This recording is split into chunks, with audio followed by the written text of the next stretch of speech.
ttaano webale kubeerawo. Bampita Omukunja Atasera mbalamusizzaako nnyo. Kitalo nnyo ekya Baby Day. Eddy Kenzo Mr. President n'abantu abakulonda aba federation n'abatali taata olina omulimu munene nnyo. Naye ngenda sooka okusiima ku kintu kimu kyemukoze ku Baby Day. Ivulinira guyafa ne tutuuka ne tugamba gwe baganye okuleeta ku National Theatre okusosola okuyingidde mu bayimbi kati batandise okulondamu obulambo n'emirambo nti ne mu bayimbi mulimu omulambo omusava n'ogutali.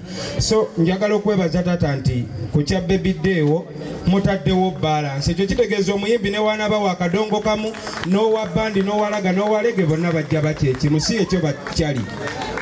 So Mr. President Eddy Kenzo, nze nsobola okuba nga sikukkiririzaamu ttaano naye ate ku ekyo nkusiimye boyi weebale kuyiwawo mubiri ttaano. Okategedde manyi omuntu nawe oba tomukkiririzaamu wakolayo akalungi kamu okakola ki? Okasiima tosiba busungu mpaka nti simukkiririzaamu kubanga wanaagenda akola bwe bityo busobola okukyateera ne mukkiririzaamu olw'ebyo ebirungi bye nnaabandabye si ekyo ttaano. So taata njagala kusaba abayimbi bonna babaawo ekizibu ekimutuuseeko bonna babeere nga bayimbi. Ensobi yakolwa ku Ivuliniragu ne bagamba mbu bamuganye ku National Theatre mbu omulambo gwe baguganyeewo ne mbagamba Evelyn teyayimba talina nnyimba teyagatta ku music industry ya wano agamba nti baganye ne ngamba naye yateekwa okuba balinda omulambo omusava guli gubadde mu kapa. Ekyokubiri bannange basebo ne bannyaba abaagalwa era nakyo nja kituma mukulu Eddy Kenzo kubanga kakati taata gwakutte entebe awo sayidi eyo. Simanyi oba ki ekigudde ku bayimbi ba Uganda naye ate Kenzo mwe tekinnabatuukako mu liigi yammwe.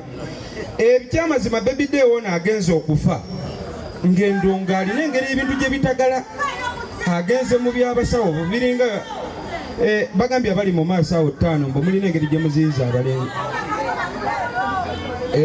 Anti bali ku mulimu gw'amawulire ttaano.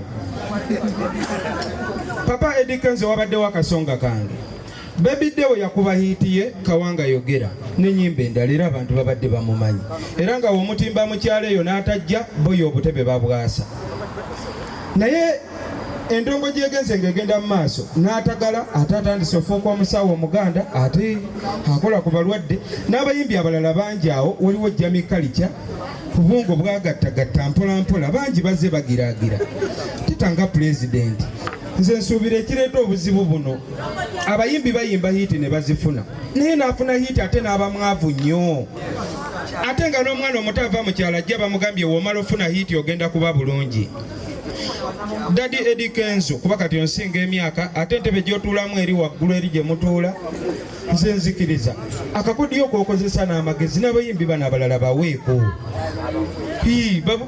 Funawo batuuze oba mu kasenge obawe ku bunootisi obagambe endongo bagibala bwe bati woomala okuba hiiti zaako kino na kino kuba gwe musajja gwendaba nti osobola obigattagatta oluyimba nawe luba terubadde lw'amaanyi nnyo wano e Uganda naye ne luleetayo awaadi kati nabo bazigirireko okwo kubanga asobola omusajja yakuba Kawanga Yogera. Simanyi oba nsabye bubi mwandikikubidde engalo ziba zeetaagisa. Bwe mba nsabye bubi Mr. President wa Federation ojja kunsaasira naye olw'omutima omulungi ofuna w'obatuuza n'obagamba gatta bwoti ne bwoti ne bwoti naye balokijjaya nti bagenda baani bagenze n'abalala bagenda tugenda sigala tubafiirwa n'olw'ensonga eyo bakyali Baby Day akawanga kaganya okwogera ttaano wummula mirembe nze njagala okubasiibula Daddy akasembayo abayimbi bo bootwala abamu Gravity yabbye oluyimba lwange mpaka kuwulira bubi ne King Shiba. Tata mukulopedde ebiddako tetwagala kwerumaaluma obeereyo ng'otudde eri owulire nti twerumaaluma. Daddy tugambire ku bayimbi abali mu liigi eyo n'abakulu ennyo nti ennyimba z'abaana abatandika ttaano muleke kuzimalawo ttaano kubanga ate tekijja kusanyusa nga twerumaaluma kuba ebyaddala tugenda kwerumaalumamuuko. Mukama abakuume Baby Day omula mirembe boy.